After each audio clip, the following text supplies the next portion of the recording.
கர்த்தரும் இரட்சகருமாய் இருக்கிற இயேசு கிறிஸ்துவின் நாமத்தில் உங்கள் எல்லாருக்கும் என்னுடைய அன்பின் வாழ்த்துக்கள். ஆண்டவர் இந்த சாட்சி நேரம் ஜெப நேரத்தை ஆசீர்வதித்தார். உங்களுக்கு ஆசீர்வாதமாக இருந்துச்சுல்ல? ஆண்டவர் உங்களோடு பேசினார். லட்சக்கணக்கான பேர் இந்த ஜெபிக்கலா நிகழ்ச்சியை பார்க்குறீங்கல்ல, உங்களோட ஆண்டவர் பேசுகிறார். என்ன பேசுகிறார்? நீங்கள் சர்ச்சுக்கு ஞாயிற்றுக்கிழமை போகிறீங்க வர்றீங்க, தினம் ஒரு பைபிள் வாசிப்பு ஜெபம், என்ன டெய்லி பைபிள் வாசிக்கணும் ஜெபிக்கணும் சொல்லி கொடுத்து வாசிக்கிறது ஒரு ஜெபம், அவ்வளவுதான். இதெல்லாம் கிறிஸ்தவ வாழ்க்கை, இதெல்லாம் அவசியம். சர்ச்சுக்கு போகணும், பைபிள் வாசிக்கணும், ஜெபிக்கணும், எல்லாம் தேவை.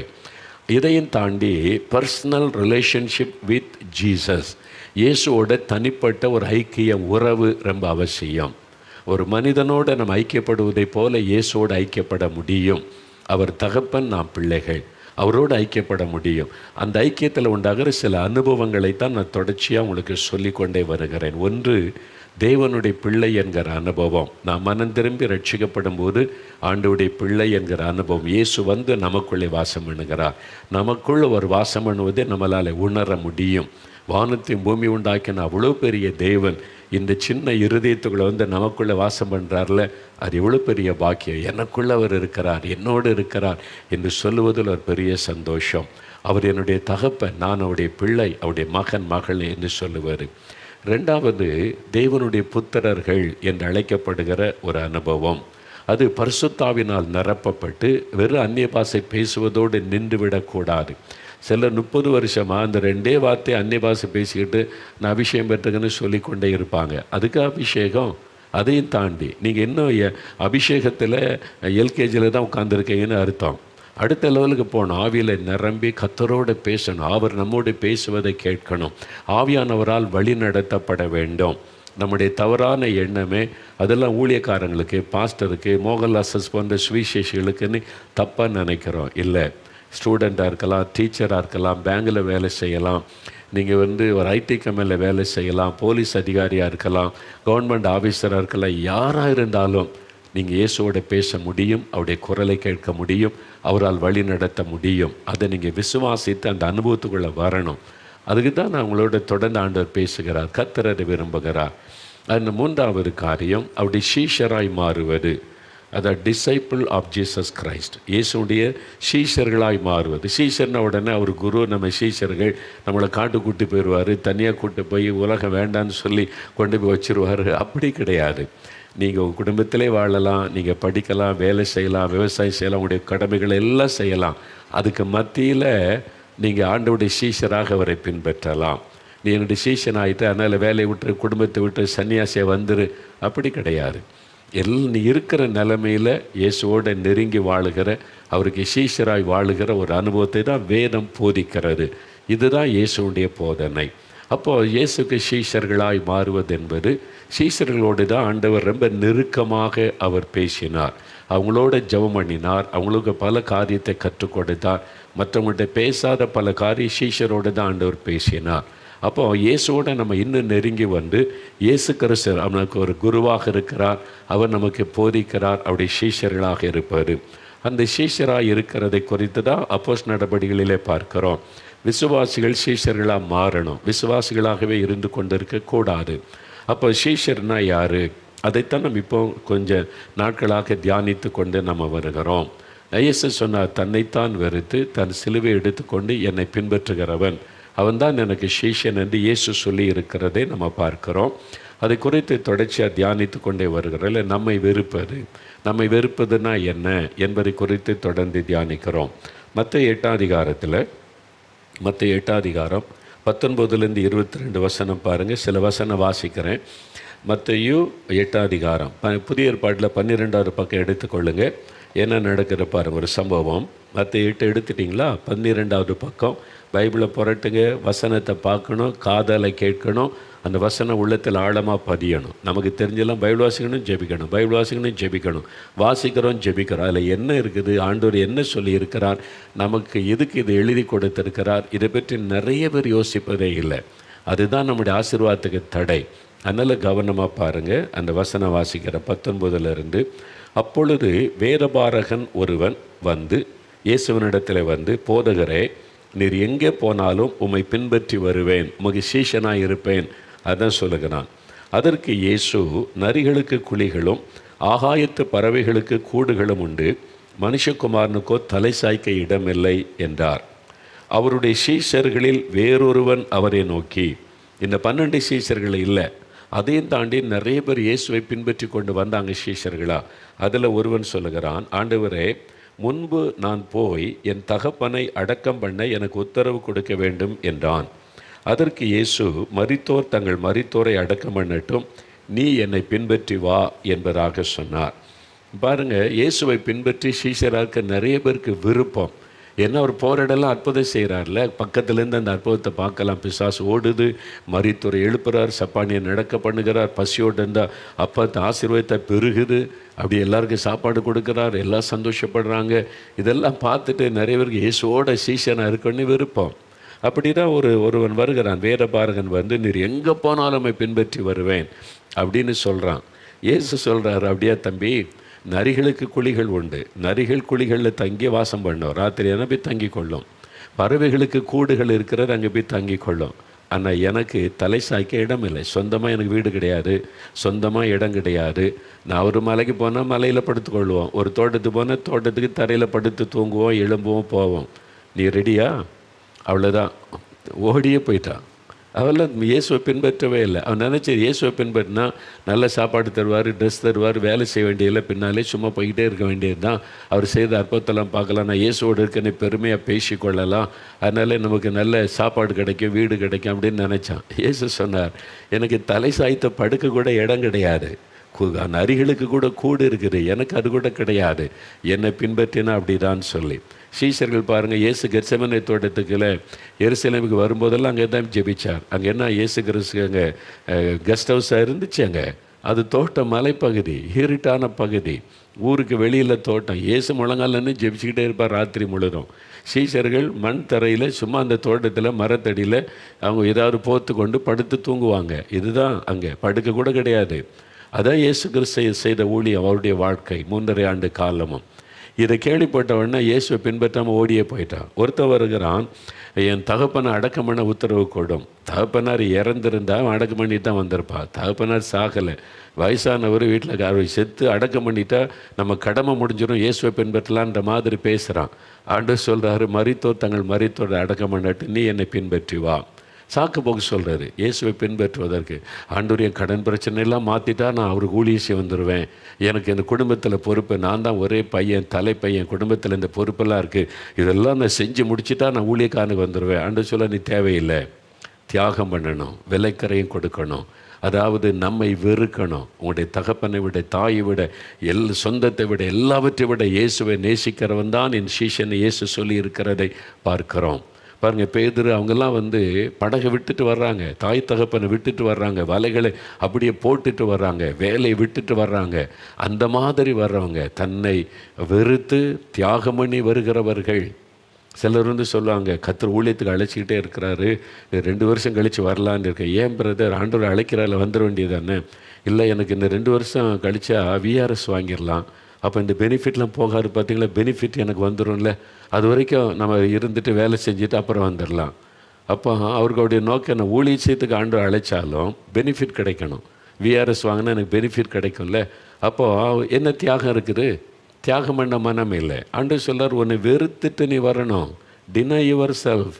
எதுக்கு 2 வருஷம் தாமதிக்கிற? விஆர்எஸ் கிடைச்சா மாதம் தோறும் பணம் வரும், அதை வச்சுட்டு வாழ்ந்து கொள்ளலாம், நீ எனக்கு தேவையில்லைன்னு ஆண்டவர் சொல்லுவார். நீ எனக்கு அவசியம் இல்லை, அதெல்லாம் விட்டுட்டு வர்றாருந்தா வா. அப்படி தான் இயேசுவை பின்பற்றுவார். இயேசுவை ஊழியக்காரனாய் வருவார். மற்றபடி இயேசுவை பின்பற்றுகிற எல்லாரையுமே வேலை விட்டுட்டு வான்னு ஆண்டவர் சொல்ல மாட்டார். நீங்கள் வேலை செய்யுங்க, உங்கள் பிஸ்னஸை கவனிங்க, உங்களுடைய நிலத்தெல்லாம் கவனிங்க. அதுக்கு மத்தியில் எல்லாவற்றையும் விட இயேசுவை நேசிக்கணும். அதான் முக்கியம். உங்களுடைய வேலையை விட, நிலங்களை விட, உங்களுடைய பிஸ்னஸை விட, சொத்துக்களை விட, பிள்ளைகளை விட இயேசு அதிகமாக நேசிக்கிறவங்க தான் அவருடைய சீஷர்களாக இருக்க முடியும். அப்போது இதெல்லாம் நம்ம பைபிளில் பார்க்குற ஒரு விஷயம், இயேசுடைய காரியம். அப்போது சுயத்தை நம்ம வெறுக்கணும். சொந்த விருப்பம், சொந்த ஆசைகள், உலக பெருமைகள், உலக காரியங்களை நம்ம வெறுக்கணும். அப்படி நம்ம விலக்கரையும் கொடுத்தாதான் அவருக்கு சீஷர்களாக இருக்க முடியும். அவங்கக்கிட்ட தான் அவர் நெருக்கமாக உட்காந்து பேசி ரகசியங்களையெல்லாம் கற்றுக் கொடுப்பார். அதனால் நீங்கள் இயேசுவை பின்பற்றுவதற்கு என்ன தியாகம் பண்ணுறீங்க யோசித்து பாருங்கள். இப்போது பேதுரு பாருங்க, அவருடைய மத்தேயு 16ஆம் அதிகாரம் எடுங்க. மத்தேயு 16ஆம் அதிகாரத்தில் ஒரு சம்பவத்தை நம்ம தியானிச்ச வேளைங்க. மத்தேயு 16ஆம் அதிகாரம் 23ஆம் வசனம் பாருங்கள். அந்த 24வது வசனத்தில் மத்தேயு 16 24 23 24 2 வசனம் சேர்த்து வாசிக்கணும். 25வது பக்கம் பாருங்கள். இயேசு பேதுருவை திரும்பி பார்த்து, எனக்கு பின்னாக போ சாத்தானே, நீ எனக்கு இடரலாய் இருக்கிறாய், தேவனுக்கு ஏற்றவைகளை சிந்தியாமல் மனுஷருக்கு ஏற்றவைகளை சிந்திக்கிறாய் என்றார். அப்பொழுது இயேசு தம்முடைய சீஷர்களை நோக்கி, ஒருவன் என்னை பின்பற்றி வர விரும்பினால் அவன் தன்னைத்தான் வெறுத்து தன் சிலுவை எடுத்துக்கொண்டு என்னை பின்பற்ற கடவன் என்று சொன்னார். இந்த சமயத்தில் தான் ஆண்டவர் சொல்கிறார், பேதுருக்கு அவருக்கு ஒரு கான்வர்சேஷன் போகுது.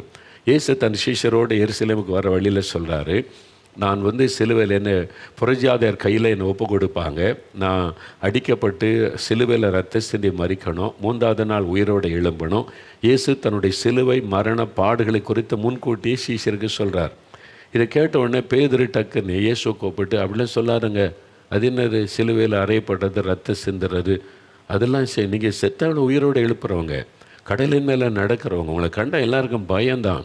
உங்களுக்கு எவ்வளோ பெரிய வல்லம் அதிகாரம் இருக்குது. இந்த ரோமர்கள் நம்மளை ஆட்சி பண்ணாங்க, எல்லாத்தையும் விரட்டிட்டு எருசலேமில் நீங்கள் ராஜாவாக இருக்கணும், நாங்கள்லாம் மந்திரிகளாக கூட இருக்கணும். அந்த மனநிலைமையில் தான் சீஷர்கள் இயேசுவை பின்பற்றினாங்க. இயேசு அப்படி செய்வார் அப்படின்னு பேதர் அப்படி சொல்கிறார். அவர் உலகத்தில் பதவி வேணும், புகழ் வேணும், பாடு வேண்டாம். இந்த பாடெல்லாம் பேசாதுங்க ஆண்டவரே. அது என்ன பாடுகளை பற்றி பேசுகிறது? அதெல்லாம் பேசாதுங்க. நீங்கள் ஆட்சி பண்ணணும், நாங்கள்லாம் மினிஸ்டர்ஸாக நாங்கள் அரண்மனையில் உட்கார்ந்துருக்கணும், இயேசு தான் எங்களுக்கு எல்லாம், இயேசு எங்களை பார்த்தா தான் இயேசுகிட்ட போக முடியும், அப்படிலாம் நாங்கள் கம்பீரமாக இருக்கணும். அந்த மனநிலைமையில் தான் அவங்க இருந்தாங்க. அப்போ தான் இயேசு சொல்லுகிறார், எனக்கு பின்னாலே போ சாத்தானே. அவனை சாத்தான்னு சொல்லலை, அவன் சொன்ன காரியம் பிசாசனுடைய காரியம், அவனுடைய சிந்தனையை சாத்தான் பிடிச்சிட்டான். அதனால தான் இயேசு சொல்கிறார், நீ தேவனுக்கு ஏற்றவைகளை சிந்திக்காமல் மனுஷருக்கு ஏற்றவைகளை சிந்திக்கிறாய். பொதுவாக மனிதர்கள் சொல்லுவாங்க, பாடு உபத்திரவெல்லாம் வேண்டாங்க, ஏதோ நிம்மதியாக வாழணும், அதுதான் வாழ்க்கை அப்படின்னு சொல்லுவாங்க. அது மனுஷ சிந்தை. அப்போ தேவனுடைய சிந்தை தான் நமக்குள்ள இருக்கணும். அவங்க தான் சீஷர்கள், இயேசுவை பின்பற்றுகிற சீஷர்கள். இயேசு கிறிஸ்துவின் சிந்தை உள்ளவர்களாக நம்ம இருக்கணும்.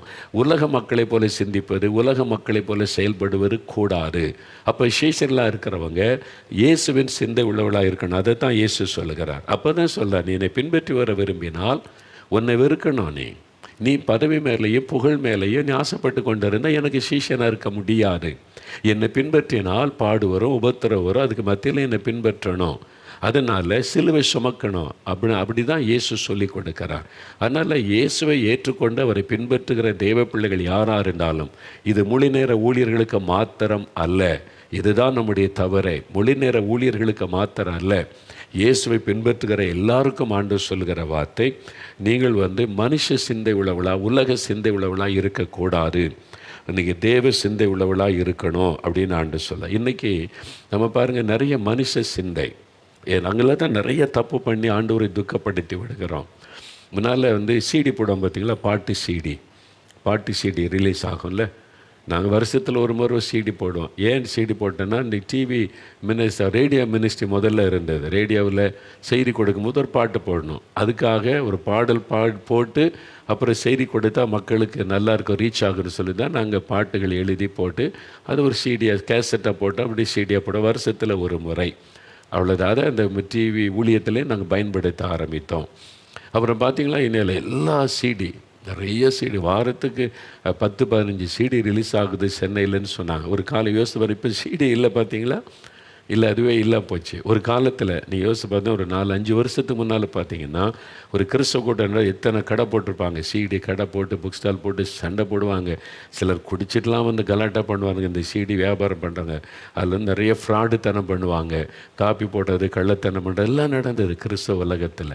மனசுக்கு ரொம்ப துக்கப்படுத்துகிற ஒரு காரியம். பணத்துக்காக எதையும் செய்யக்கூடிய அளவுக்கு கிறிஸ்தவ சமுதாயத்தில் பல காரியம் நடக்க ஆரம்பித்து விட்டார்.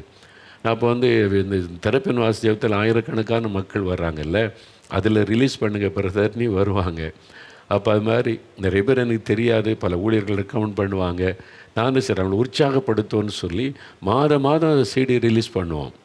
ஆமாம், சிலர் இந்த மாதம் ஒருத்தருக்கு தானே ஒரே நாளில் 4 சிடியை ரிலீஸ் பண்ணால் மக்களும் குழம்பிடுவாங்க, ஒரு ஆளுக்கு பண்ணுவோன்னு சொல்லி ஊழியர்களை உற்சாகப்படுத்தி செய்கிறது.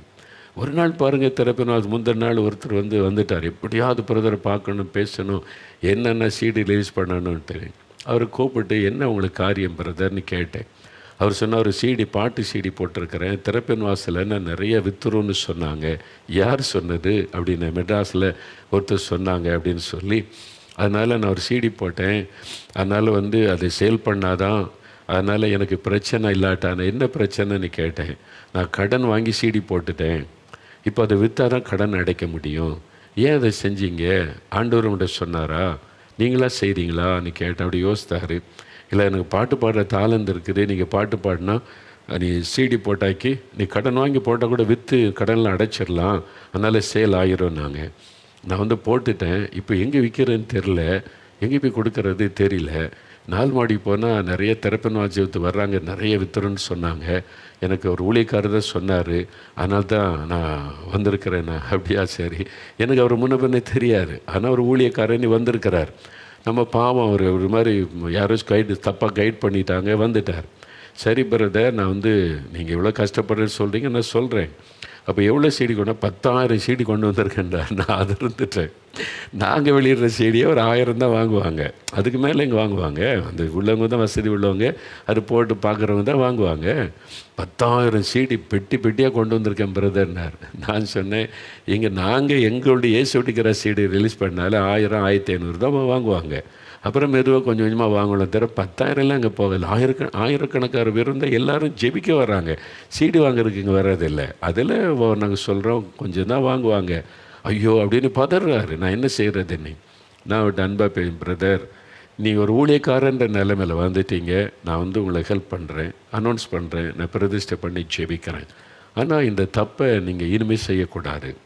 நீங்கள் ஒரு பாட்டு போட்டு சீடி ரிலீஸ் பண்ணால் முதல்ல அவர்கிட்ட கேட்கணும், எஜமான். நீங்கள் ஒரு ஊழியக்காரர் தானே, அவர் தானே எஜமான், அவர்கிட்ட கேட்கணும்ல, ஆண்டவரே நான் அதை செய்யலாமா, சீடி போடலாமா? அவங்க சொன்னாங்க, இவங்க சொன்னாங்க, நீ செய்கிறது அல்ல ஊழியம், எஜமான் சொல்லணும்ல. இப்போ நீங்களாம் ஆசைப்பட்டு என் பாட்டு எல்லோரும் கேட்கணும், சீடி போட்டுறணும், உங்கள் பெருமைக்காக நீங்கள் செய்துட்டீங்க. ஆண்டவர்கிட்ட நீங்கள் கேட்கலை. உங்களுக்கு பாட்டு பாடுற கிருபை இருக்க நல்லது, அதை பயன்படுத்தின உண்மை தான். ஆனால் நீங்கள் ஆண்டவர்கிட்ட கேட்கணும்ல. ஒருவேளை ஆண்டவர் 1 வருஷம் கழித்து செய்ய, 4 மாதம் கழித்து செய்யன்னு சொல்லி இருக்கலாம், தெரியாது. ஆண்டவர் உங்களுடைய தாளந்துகளை கொடுத்த ஆண்டவர் பயன்படுத்துவார். நீங்கள் அவசரப்பட்டுட்டீங்க. 2வது, கடன் வாங்கி செய்தது தப்பு. ஆண்டவர் போட சொன்னால் நீங்கள் ஆண்டவர்கிட்ட கேட்கணும். அப்போ பணம் தாங்க ஆண்டவரே, நீங்கள் கொடுத்தா நான் செய்கிறேன்னு கேட்கணும். நாங்கள் இவ்வளோ ஊழியம் செய்கிறோம், ஆண்டவர் ஒரு திட்டம் கொடுத்தா கடன் வாங்கி நான் செய்ய மாட்டேன், நீங்கள் கொடுங்க நான் செய்கிற ஆண்டவரேன்னு சொல்லுவேன். கர்த்தர் தருவார். கடன் வாங்கி செய்யக்கூடாது, தப்பு, அதுவே தப்பு. அப்போ இது ஆண்டவர் விரும்ப மாட்டார், அது தேவ சித்தம் இல்லை. நம்ம உலக மனிதர்கள் போல சினிமாக்கார மாதிரி இத்தனை சீடி விற்றுறோம், இவ்வளோ லாபம் வரும், அப்படி. இப்போ மனுஷ சிந்தை. நம்ம தேவ சிந்தை உள்ளவளாக இருக்கணும். ஒரு உதாரணத்துக்கு நான் சொல்கிறேன், அந்த பிரதர்கிட்ட நான் அன்பாக சொன்னேன், நான் அவரை டிஸ்கரேஜ் பண்ணலை, நான் உங்களுக்கு முடிஞ்ச அளவுக்கு நான் அனௌன்ஸ் பண்ணுறேன், ஜனங்க வாங்க வைக்கிறேன் பிரதர், ஆனால் இதை நீங்கள் இந்த கவனத்தில் கொள்ளணும், அது செய்யக்கூடாது. நம்ம மனுஷ சிந்தையோட உலக சிந்தையோடு செயல்படக்கூடாது. நாம் அவரை பின்பற்றுகிறவள்னா இயேசுவின் சிந்தை நமக்குள்ளே இருக்கணும். இந்த சீடி எதுக்கு போடுறீங்க? நாங்கள் பாட்டு எல்லோரும் கேட்கணும், 4 எல்லாருக்கும் மத்தியில் அப்படியே பிரபலமாகணும், அந்த மனநிலை எல்லாருக்குமே இருக்கிறார். அதுவே தப்பு. அந்த சிந்தை நமக்கு இருக்கக்கூடாது. இன்றைக்கி பாருங்களேன், இப்போ அதனால பாருங்கள், எனக்கு கொஞ்சம் தான் விற்றுரு, எனக்கு ரொம்ப துக்கம். நான் முடிஞ்ச அளவுக்கு நான் அனௌன்ஸ் பண்ணி விற்றுலாம், அவருக்கு தனி இடம்லாம் கொடுத்தேன், போட்டுக்கிடுங்க, நீங்கள் ஆள் வச்சு சேல் பண்ணி கொடுங்கன்னு சொல்லி. அவ்வளோதானே செய்ய முடியும், மக்களை கட்டாயப்படுத்தி வாங்க செய்ய முடியாதுல்ல. அது மாதிரி முடிஞ்ச அளவுக்கு செய்ய. நிறைய சீடி இப்போ அதெல்லாம் இல்லை, இப்போல்லாம் யூடியூப்பில் வந்துடுறதெல்லாம் பாட்டு. இப்போ என்ன நடக்குது, ஒரு பாட்டு யூடியூப்பில் போட்டால் உடனே சப்ஸ்கிரைப் பண்ணுங்கள், லைக் போடுங்க, எத்தனை பேர் பார்த்தாங்க அப்படின்னு சொல்லிட்டு. இப்போ எங்கள் ஊழியத்தில் பாட்டு ரிலீஸ் பண்ணுவோம், அது நாங்கள் ஜெபம் பண்ணி எந்த பாட்டு எடுக்கணும்னு கர்த்தர் சொல்லணும், அது எப்போ ரிலீஸ் பண்ண கர்த்தர் சொல்லணும், அதுக்கு உபவாசம் பண்ணுவோம், ஜெபம் பண்ணுவோம். இது ஜனங்களுக்கு பிரயோஜனமாக இருக்குமா அப்படின்றத பார்ப்போம். அது ஆத்மாக்களை தொடணும்.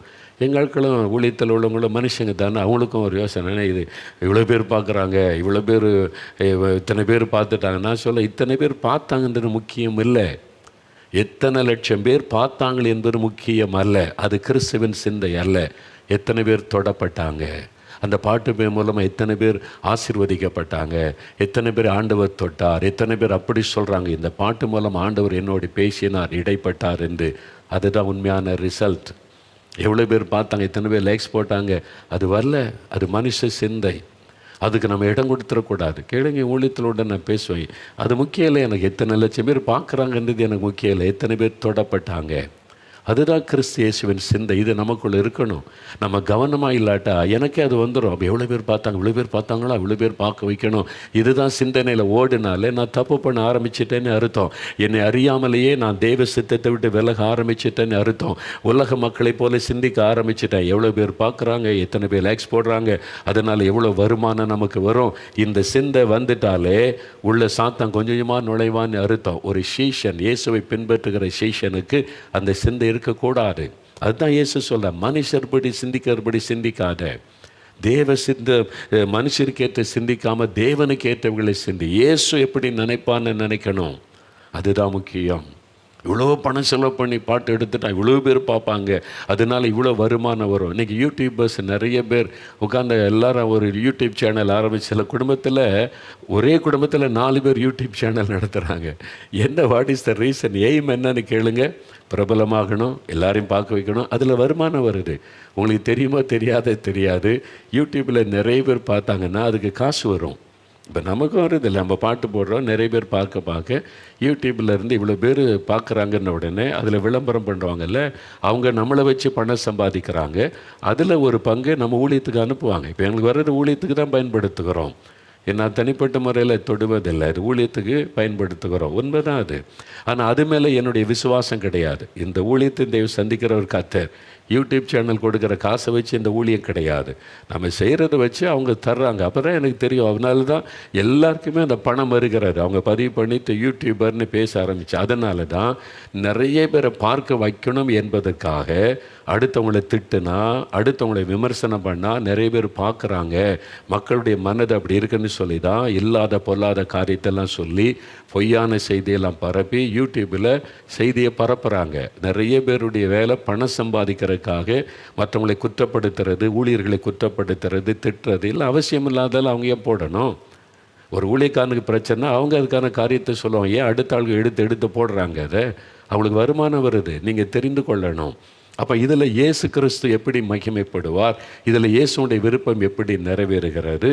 நீங்கள் ஒரு யூடியூப் சேனல் நடத்தினா எதுக்கு நடத்துகிறீங்க? உங்கள் புகழுக்காகவா, பேருக்காகவா, உங்கள் பேர் பரவணும் என்பதற்காகவா, உங்களுக்கு ஒரு வருமானம் வரணும் என்பதற்காகவா? உங்களுடைய சிந்தை எதன் மேலே இருக்கிறது? உலக மக்களை போல சிந்தித்தா நீங்கள் உங்களை நீங்களே ஏமாற்றிக்கிட்டு இருக்கிறீங்கன்னு அர்த்தம். ஆண்டவர் சொல்லுவார், பின்னாலே போ சாத்தானே, நீ மனுஷருக்கு ஏற்றவளை சிந்திக்கிறாய் அப்படின்னு ஆண்டவர் சொல்லக்கூடிய இடத்துல நம்ம இருந்துடக்கூடாது. அதனால தான் நான் ரொம்ப கவனமாக இருக்கிறேன். ஒவ்வொரு காரியத்தில் கவனமாக இருக்கிறேன். நீங்கள் ஆட்களே வந்து சொன்னால் கூட இது ஆண்டவர் சொல்லி இருக்கிறாரா, நம்ம ஜெபம் பண்ணுவோம், ஆண்டவருடைய வழிநடத்தலுடைய தீர்மானிப்போம், அவசரப்படக்கூடாது என்பதாக. நம்ம செய்கிற ஒவ்வொரு ஆக்டிவிட்டீஸையும் ஆண்டவர் கவனிப்பார்.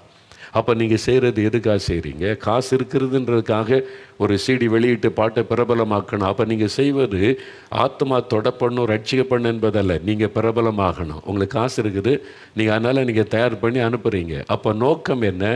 நீங்கள், உங்கள் குடும்பம், உங்களுடைய பிள்ளைகள் பிரபலமாகணும். அதான் நோக்கம். அது மனுஷ சிந்தை, உலக சிந்தை. இயேசுவை பின்பற்ற சீஷர்களுக்கு அந்த சிந்தை இருக்கக்கூடாது. தேவனுடைய சிந்தை இருக்கணும். அதில் தான் கவனம் செலுத்தணும். உங்களுக்கு பாட்டு பாட டேலண்ட் கர்த்தர் தான் கொடுத்தார், அதில் எந்த சந்தேகமும் இல்லை. அதை எப்படி பயன்படுத்தணுன்றது அவர்கிட்ட கேட்கணும்.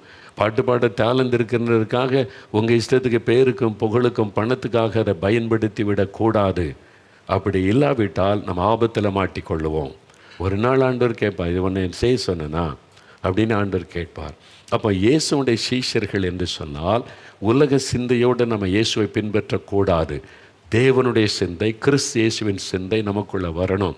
இதில் எனக்கு என்ன லாபம் கிடைக்குன்னு சிந்தையோடு ஊழியம் செய்தால் அது மனுஷ சிந்தை, உலக சிந்தை. இதில் இயேசு எப்படி மகிமைப்படுவார், எவ்வளோ பேர் ரட்சிக்கப்படுவாங்க, தேவனுடைய ராஜ்யத்துக்கு எந்த அளவுக்கு பிரயோஜன சிந்தையோடு ஊழியம் செய்தால் அது தேவனுடைய சிந்தை. அப்போ இதைத்தான் நீங்கள் அறிந்து கொள்ளணும். ஆண்டவரை பின்பற்றக்கூடிய ஆண்டவருடைய பிள்ளைகள் எல்லாத்தையும் இயேசுன்ற பேரை சொல்லி இன்றைக்கி உலகம் முழுவதும் பெரிய பிஸ்னஸ்ஸு, இயேசுவின் பேரை சொல்லி நடக்கிற பிஸ்னஸ் தான் இன்றைக்கி பெரிய பிஸ்னஸ் உலக அளவிலேயே. அவர் பிஸ்னஸுக்காக பயன்படுத்தி கொள்கிறவங்க தான் நிறைய பேர். நம்ம அப்படி இருந்துடக்கூடாது என்பதில் நாம் கவனமாக இருக்கணும். நான் கவனமாக இருக்கணும், ஜாக்கிரதையாக இருக்கணும். இயேசுவை பின்பற்றுகிற சீஷர்கள் என்றால் அதுக்கு என்ன எனக்கு லாபம் கிடைக்குன்ற சிந்தனை கூட. அதனால தான் வெறும் உலக நன்மைக்காக இயேசுவை பின்பற்றினால் எல்லாரை விட பரிதபிக்கப்படத்தக்கவர்களாக இருப்போம் என்று வேதம் சொல்லுகிறது. அதனால் இன்றைக்கு நம்ம எப்படிப்பட்ட ஒரு மனநிலைமையில் இயேசுவை பின்பற்றுகிறோம்? ஒரு விசுவாசின்னு சொன்னால் இயேசுவிடத்தில் எனக்கு என்ன கிடைக்கும்னு வருவாங்க. ஜெபிக்க வரோம், இன்றைக்கி எனக்கு சுகம் கிடைச்சிருமா, இன்றைக்கி ஒரு விடுதலை கிடைச்சிருமா, இன்றைக்கி கற்பத்தை ஆசீர்வச்சிருவாரா, இன்றைக்கி கடன் பிரச்சனை மாறிடுமா, அதுக்காக வந்து ஜெபம் பண்ண, அது தப்பு கிடையாது. அது உலக மக்கள் விசுவாசிகள் ஆண்டவர்கிட்ட தேவைக்காக வர்றாங்க. ஆண்டவர் இதெல்லாம் தர முடியாதெல்லாம் சொல்ல மாட்டேன், தப்பு கிடையாது. ஆனால் அப்படி விசுவாசிகளாகவே குழந்தைகளாகவே இருக்கக்கூடாது. நம்ம சீஷர்களாக மாறணும். சீஷர்களாக மாறினா உங்களுடைய மனது எப்படி இருக்குன்னா, நீங்கள் விசுவாசிகளாக இருக்கும்போது இயேசுக்கிட்ட என்ன கிடைக்கும்னு வருவீங்க. ஆனால் சீஷராக மாறிட்டா இயேசுக்காக நான் என்ன செய்யலாம், என் இயேசுவுக்காக நான் ஏதாவது செய்யணுமே, சுவிசேஷத்தை அறிவிக்கணும், அவருடைய ராஜ்யத்தை கட்டணும், அவருக்கு பிரியமானதை செஞ்சு சுவிசேஷத்தை பிரபலமாக்கலாம், இயேசுவுக்காக நான் ஏதாவது செய்யணும். அதான் சீஷருடைய இருதயம். உங்கள் இருதயம் எப்படி இருக்குது யோசித்து பாருங்கள். இயேசுக்கிட்ட ஏதாவது கிடைக்குமான்னு எப்போ ஜெபிச்சாலும் அதுதானே ஜெபிக்கிறீங்க. இயேசுக்காக நான் என்ன செய்கிறேன்னு கேள்வி கேளுங்க. நான் அந்த இயேசுக்காக ஏதாவது செய்யணுமே, அவங்க தான் சீஷர்கள். நீங்கள் எப்படி இருக்கிறீங்க யோசித்து பாருங்கள். எனக்காக ஜீவனை கொடுத்த அந்த இயேசுக்காக நான் ஏதாவது செய்யணும் அப்படின்னு செயல்படுறவங்க தான் சீஷர்கள் பாருங்கள். அதனால் இன்றைக்கி நாம் இயேசு கிறிஸ்துவை எப்படி பின்பற்றுகிறோம்? அப்போ முதலாவது இயேசுவை நீங்கள் பின்பற்றுகிற சீஷராக்கணுமானா முதலாவது நம்மை வெறுக்கணும். அங்கே சுயமே இருக்கக்கூடாது, சுயம் சாகணும். சுயம் செத்துட்டா இயேசு நமக்குள்ளே வெளிப்படுவார். அல்லது அது வந்து ஒரே நாளில் வராது. நீங்கள் தொடர்ந்து ஜெபிக்க, அதுவும் சிலுவையை தியானித்து நீங்கள் ஜெபிக்க தான் உங்களுடைய சுயம் சிலுவையில் அறையப்பட்டு உங்களுக்குள்ளே உங்களை அறியாதபடி ஒரு மறுரூபம் உண்டாகி கொண்டே இருக்கும். அது ஆவியானவர் செய்வார். இயேசு மேலே உள்ள அன்பும் அவர் மேலே உள்ள பாசமும் அதிகமாகும். கிறிஸ்துவின் அன்பு என்னை நெருக்கி ஏவுகிறதுன்னு போல் சொல்கிறார் பார்த்தீங்களா. அவர் மேன்மை பாராட்ட எத்தனையோ காரியம் இருந்தது. அவர் சொல்கிறார், இயேசு கிறிஸ்துவின் சிலுவையை குறித்த அல்லாமல் வேறு ஒன்றை குறித்த நான் மேன்மை பாராட்ட மாட்டேன் என்று சொல்ல. அதுதான் எனக்கு மேன்மை, இந்த சிலுவை. இயேசு சிலுவையில்பட்ட பாடுகளை தியானிக்க தான் நம்முடைய சுயம் சாகும். நம்ம ஒப்பு கொடுத்து ஜெபிக்க கொஞ்சம் கொஞ்சமாய் மாம்ச கிரியைகள் அழிந்து ஒரு மறுரூபம் உண்டாகும். ஆனால் இடையில் அந்த அதில் பிசாசு வந்து போராடுவான். மாம்சக்கு சிந்தையை உண்டாக்கி மாம்ச கிரியைகளை உண்டாக்கி இயேசுவோடு உள்ள அந்த காரியத்தை விட்டு பிரிக்கிறதற்கு போராடுவான். சில சமயத்தில் இந்த பாதிப்புகள் வரும். அந்த ஆண்டவர் விட்டு விட மாட்டார். அடுத்த நேரம் நம்மோடு இடைப்படுவார்.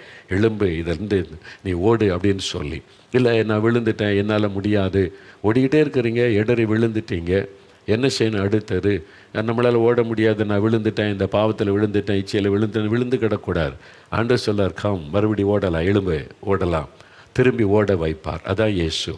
அதனால தான் தினமும் வேதம் வாசித்து ஜெபிச்சு அவருடைய பிரசன்னத்துக்குள்ளே நம்ம ஆழமாய் செல்ல இந்த மாம்சக்கறி அழிக்கப்பட உலக ஆசை நம்ம விட்டு கொஞ்சம் கொஞ்சமாய் விலகி கிறிஸ்துவின் விருப்பம் நமக்குள்ளே உருவாக ஆரம்பிச்சிடும். அதன் பிறகு எதை எடுத்தாலும் இயேசு எதை விரும்புவாரா, இது இயேசுக்கு பிரியம், அந்த சிந்தை உங்களுக்குள்ளே வர ஆரம்பிச்சிடும். இது ஒரே நாளில் வராது. நீங்கள் தொடர்ந்து இயேசுவை அந்த சிலுவையை தியானித்து ஜெபிக்க உங்களுக்குள்ளே உங்களுடைய சிந்தையில் மாற்றம் வந்துடும், ஆசையில் மாற்றம் வந்துடும், வாழ்க்கையில் மாற்றம் வந்துடும். அப்புறம் இயேசு தான் அங்கே இருப்பார். அதான் சீஷன், அவங்க தான் சீஷர்கள். ஆனால் அவங்க தான் இயேசுவை பின்பற்றுகிற சீஷர்கள். எந்த உலக ஆதாயத்தை எதிர்பார்க்காம இயேசுவே எனக்கு வேணும். இயேசு வந்து உங்களுக்கு என்ன வேணும்னு கேட்டால் நீங்கள் தான் எனக்கு வேணாம், நீங்கள் என் கூட இருந்தால் போதும். அதான் சீஷன். மற்றவங்கள்ட்ட உனக்கு என்ன வேணும்னு கேட்டால் ஆண்டவர் எனக்கு ஞானம் கொடுங்க, எனக்கு சுகம் கொடுங்க, எனக்கு வீடு கொடுங்க, வேலை கொடுங்கன்னு கேட்போம். அது விசுவாசியாக இருக்கிறது ஆரம்ப நிலை. நீங்கள் சீஷனாக மாறிட்டீங்கன்னா இயேசுவே இந்த தரிசனமாக உனக்கு என்ன வேணும்னு கேட்டால் நீங்கள் எனக்கு வேணும், நீங்கள் எப்போவுமே அதுதான் உங்களுடைய ஆசையாக மாறிடும். இயேசு தான் உங்களுடைய ஆசையாக மாறிடும், இயேசு தான் உங்களுடைய விருப்பமாக மாறிடும். அதான் சீஷத்துவம். நீங்கள் வேலை செய்துக்கிட்டே இருக்கலாம், படிச்சுக்கிட்டே இருக்கலாம், பிஸ்னஸ் பண்ணலாம், ஆனால் அவருடைய சீஷராக அவருக்கு பிரியமானதை செய்துக்கிட்டே இருப்பீங்க. பிஸ்னஸ் செய்தாலும் இயேசுக்காக செய்வீங்க, படித்தாலும் இயேசுக்காகத்தான் படிப்பீங்க, வேலை செய்தாலும் இயேசுக்காக தான் வேலை செய்வீங்க. எனக்கு வீடு வாங்கணும், அது வாங்கணும், இதுவும் கார் வாங்கணும், நம்ம பொசிஷனை உயர்த்தி கொள்ளணும், இந்த சிந்தை உங்களுக்கு இருக்காது. அந்த வேலை இயேசு கிறிஸ்து கொடுத்தா. ஒரு வீடு வாங்கினா நான் இயேசுவோடு வசிக்கிறதுக்கு ஒரு வீடு வாங்கணும், எங்கள் வீட்டில் இயேசு எப்பவுமே இருக்கணும், அது இயேசு எனக்கு தந்த வீடுன்னு சொல்லணும், அந்த எண்ணம் தான் வரும். ஒரு பைக் வாங்கினா இது இயேசு எனக்கு கொடுத்த பைக்கு, நான் பிரயாணப்படும் போது இயேசு என் கூட இருப்பார், நாங்கள் 2 பேரும் சேர்ந்து பிரயாணப்படுவோம், இந்த எண்ணம் தான் வரும். ஒரு கார் வாங்கினா இயேசு என் கூட காரில் என் கூட பிரயாணப்படுவார், நானும் இயேசுவை பேசிக்கிட்டே கார் ஓட்டிக்கிட்டு போவேன், இந்த சிந்தை தான் வரும். நீங்கள் சோதித்து பாருங்கள், நிறைய பேருக்கு அந்த அப்படி தான் இருக்குது, உங்களுக்கு அந்த அனுபவம் இருக்குது. ஆனால் இதுதான் அந்த அனுபவம்னு உங்களுக்கு தெரியல. நிறைய பேர் அப்படி வாழ்கிறீங்க, இயேசுவோட அவரோட சேர்ந்து. பிள்ளைகள் சொல்கிறாங்களே, நானும் இயேசுவை சேர்ந்து படிப்போம், இயேசு என் பக்கத்தில் சொல்லித்தரும். அது என்ன அனுபவம்? அவங்க சீஷனாக மாறிட்டாங்க. இயேசுவும் நானும் எப்பவும் படிக்கும் போதும், கடைக்கு போகும்போதும், வேலை செய்யும் போதும், பிஸ்னஸ் பண்ணும்போதும், எப்பவும் இயேசுவும் நானும், அவருக்காக நான் வாழுகிறேன், அவர் என்னை நடத்துகிறார். அப்போ எனக்கு உண்டானதெல்லாம் அவருக்குரிய, சொத்து அவருக்குரியது, பணம் அவருக்குரியது, என் வருமானமோ எல்லாம், என்னை சம்பளம் வாங்கினா இது நான் சம்பாதிச்சு சொல்ல, இது இயேசுக்குரியது. அவர் எனக்கு வேலை செய்ய பலன் கொடுத்தார், சுகம் கொடுத்தார், என் வாங்குகிற சம்பளம் அவருக்குரியது, அவர் அதை ஆசீர்வதிப்பார். அப்படி இயேசுவோடு பிணைந்து இணைந்து வாழ்கிறோம் பாருங்க, அதான் சிஷ்யத்துவம். அப்போ அவரோடு கூட என்னன்னாலும் அவர்கிட்ட கேட்கணும் அப்படின்னு ஒரு எண்ணம் வரும். இல்லை இதை செஞ்சிடலாமே, உலக மக்களை போல் யோசிக்கும், இது செஞ்சால் நம்ம என்ன நடக்கும், அப்படி இல்லை அவர்கிட்ட கேட்கணும், என் ஆண்டவர் அவர்கிட்ட கேட்கணும், அவர் எனக்கு சொல்லி தருவார், அவருக்கு சித்தமான நான் செய்யணும், அவருக்கு விருப்பம் இல்லைன்னா வேண்டாம். இந்த மாதிரி பழக்கம் உங்களுக்குள்ளே வந்துடும். அந்த மாதிரி அனுபவத்தில் வந்துட்டிங்கன்னா 24 மணி நேரமும் இயேசு உங்கள் கூடவே இருப்பதை நீங்கள் ஃபீல் பண்ணுவீங்க. ஒவ்வொரு நிமிஷமும் கூட இருக்கிறது உங்களுக்கு நல்லா தெரியும், உங்களால் அதை உணர முடியும். அவர் என் கூடவே இருக்கிறாரு, நடத்துகிறார். நீங்கள் எப்பவும் பேசிக்கிட்டே இருப்பீங்க, உங்களுடைய உள்ளத்தில் அவரோட பேசிக்கிட்டே இருப்பீங்க, அவர் உங்களோட பேசுவது உங்களுக்கு தெரியும். அதான் பரிசுத்த ஆவியானவர் கொடுக்கிற ஒரு கிருபை. அந்த அளவுக்கு ஒரு அட்டாச்மெண்ட் உங்களுக்கு வந்துடும், நெருக்கம் வந்துடும். அதுதான் இயேசு. ஒரு கணவன் மனைவி ரொம்ப க்ளோஸாக இருக்கான்னு வைங்களேன், அந்த மனைவிகிட்ட போய் நீயும் சம்பாதிக்கிற, நீயும் படிச்சிருக்கிற, இதை செஞ்சிடலான்னு கேட்டீங்களா, என் கணவருக்கு தெரியணும், என் கணவர்கிட்ட கேட்டு சொல்கிறேன். சொல்ல பார்த்தீங்களா? மற்றவங்கன்னா என்ன இந்த காலத்தில் போய் கணவர்ன்ற, நீ ஏன் சம்பாதிக்கிற, இல்லை அது ஓன் பணம் தானே, இல்லை என் கணவர்கிட்ட கேட்கணும். அதான் ரியல் மனைவி, ஒரு கணவனோடு இசைந்து வாழுகிற மனைவி அவங்க தான். அதே மாதிரி இயேசுவோட இசைந்து வாழ்ந்துட்டா என்ன, இல்லை நான் அவர்கிட்ட கேட்கணும், இயேசுகிட்ட ஒரு வார்த்தை கேட்டுடுறேன், நான் ஜெபிக்கணும், அதுக்குன்னு பிரத்யேகமாக அவர்கிட்ட கேட்கணும், அவர்கிட்ட கேட்டுட்டு செய்யலாம். இந்த அனுபவங்களை அறியாமலே வர ஆரம்பிச்சிடும். அப்போ நீங்கள் இயேசுவோட ரொம்ப க்ளோஸ் ஆகிடுவீங்க. அவர் எப்பவும் உங்களை நடத்திக்கிட்டே இருப்பார். நீங்கள் ஒரு தவறான பாதையில் போனால் டக்குன்னு அவர் உங்களோட பேசுவது தெரியல, அங்கே போகாத, அது வேண்டாம் உனக்கு, அப்படி பேசுகிறது உங்களுக்கு தெரியும். அது மாதிரி இயேசு உங்களோட க்ளோஸ் ஆகிடுவார். அதுதான் கிறிஸ்தவ வாழ்க்கை, சீஷத்துவம். இயேசு என்னுடைய எஜமான், ஒரு பக்கம் அவனுடைய தகப்பன், நான் பிள்ளை, இன்னொரு பக்கம் அவருடைய எஜமான், நானுடைய வேலைக்காரன், இன்னொரு பக்கம் அவருடைய குரு, என்னை போதித்து நடத்துகிற அவருடைய சீஷனாய் நான் பின்பற்றுகிறேன். பலவிதமான உறவுகள் இயேசுவை நம்ம பின்பற்றும் போது ரொம்ப இனிமையாக இருக்கும், சந்தோஷமாக இருக்கும். இதை பேசவே ஒரு இனிமையாக இருக்குது பார்த்தீங்களா. நான் இன்னும் நிறைய காரியம் சொல்லி முடிச்சேன்னு நினச்சேன், அதுக்கு மேலே முடியல. நான் மறுபடியும் சந்திக்கும் போது இதனுடைய தொடர்ச்சியாக தியானிக்க போகிற சீஷனாக இயேசுவை பின்பற்றும். சிலுவை சுமக்குன்னு சொல்லியிருக்கேன், அது என்னதுங்க? கழுத்தில் சிலுவை செஞ்சு போட்டுக்கிடவா, அல்லது ஒரு பெரிய சிலுவையை வாங்கி மாட்டிக்கிடவா அப்படின்னு கேட்டால், சிலுவை சுமக்கணுன்னா என்னது? இயேசுவை பின்பற்றுகிற சீஷர்கள் அடுத்த நாளில் நம்ம தியானிக்க போகிறோம். சரியா? அதை குறித்து தெளிவாய் நம்ம அறிந்து கொள்ள போகிறோம். இந்த வேத வசனம் இன்ட்ரெஸ்டிங்காக இருக்குல்ல, இயேசுவை பற்றி நம்ம அறிந்து கொள்ள அவ்வளோ சந்தோஷமாக இருக்கும். அவ்வளோ இனிமையானவர் இயேசு, இனிமையானவர். அவர் ருசிச்சாதான் தெரியும், அவ்வளோ இனிமையாக. இந்த ஒரு பக்கம் பார்த்தா தகப்பனாக இருப்பார், இன்னொரு பக்கம் தாயாய் தேற்றுவார், இன்னொரு பக்கம் ஒரு ஃப்ரெண்டாக இருந்து ஆலோசனை கொடுப்பார், இன்னொரு பக்கம் ஒரு மூத்த சகோதரனாக இருந்து உதவி செய்வார், இன்னொரு பக்கம் எஜமானனாக இருந்து நமக்கு கட்டளை கொடுத்து பயன்படுத்துவார், ஆலோசனை தருவார். இயேசு விதவிதமானவர், ஒரே ஆண்டவர், சகலத்துக்கும் உரியவர். அவர் அவ்வளோ அற்புதமாக ஞானம் அவர் தருவார், சுகம் அவர் தருவார். ஒரு பக்கம் நல்ல டீச்சராக இருப்பார், இன்னொரு பக்கம் நல்ல டாக்டராக இருப்பார், இன்னொரு பக்கம் நல்ல லாயராக இருந்து கைட் பண்ணுவார், இன்னொரு பக்கம் ஜட்ஜாக இருந்து நமக்கு அவர் காரியங்களை தெளிவுபடுத்தி இதுதான் அப்படி நீதியை விளங்க பண்ணுவார். இயேசுவை விதவிதமாக நீங்கள் அனுபவிக்கலாம். அவர் கூட இருந்தால் போகிறோம், அவ்வளோ பெரிய சந்தோஷம். இன்றைக்கி ஜெபிக்கிறேன், ஒரு நிமிஷம் அப்படி இதயத்தில் கைவங்க. இயேசுவே, நானும் உம்முடைய சீஷனாக இருக்கணும், உமக்கு கூடவே இருக்கணும், உம்முடைய குரலை கேட்கணும், உம்முடைய வழி நடத்துதலை பெறணும், உமக்கு பிரியமானபடி வாழணும். நீங்கள் எப்போவுமே என்கிட்ட பேசிக்கிட்டே இருக்கணும் ஆண்டவரே, உங்களுடைய குரலை நான் என் உள்ளத்தில் கேட்டுக்கிட்டே இருக்கணும், அனுதினமும் என்னை நடத்தணும், எல்லா காரியத்தை குறித்து என்கிட்ட நீங்கள் பேசணும் ஆண்டவரே, எல்லா காரியத்தை குறித்து, என் வாழ்க்கை குறித்து, என் எதிர்காலத்தை குறித்து ஆண்டவரே, எனக்கு உண்டான எல்லாவற்றிலும் நீங்கள் ஆலோசனை தரணும், கைட் பண்ணணும். உங்கள்கிட்ட கேட்காம நான் எதுவுமே செய்யக்கூடாது, உங்களுடைய ஆலோசனை பெறாமல் எதையுமே நான் தீர்மானிக்கக்கூடாது. நான் எதை செய்தாலும் இயேசுக்காக செய்யணும். படித்தாலும் இயேசுக்காக, வேலை செய்தாலும் இயேசுக்காக, பிஸ்னஸ் பண்ணாலும் இயேசுக்காக, வாழ்ந்தாலும் இயேசுக்காக, மரித்தாலும் இயேசுக்காக, எதை செய்தாலும் உமக்காக. நீங்கள் எப்பவுமே என் கூடவே இருந்து என்னை அப்படி நடத்தணும். இயேசுவே, இந்த அனுபவத்திற்காக ஸ்தோத்திரம், ஸ்தோத்திரம். இந்த அனுபவத்தை ஒவ்வொருவருக்கும் கொடுத்து அவளை மகிழ பண்ணும். இயேசு கிறிஸ்துவின் நாமத்தில் ஜெபிக்கிறோம் பிதாவே, ஆமேன், ஆமேன்.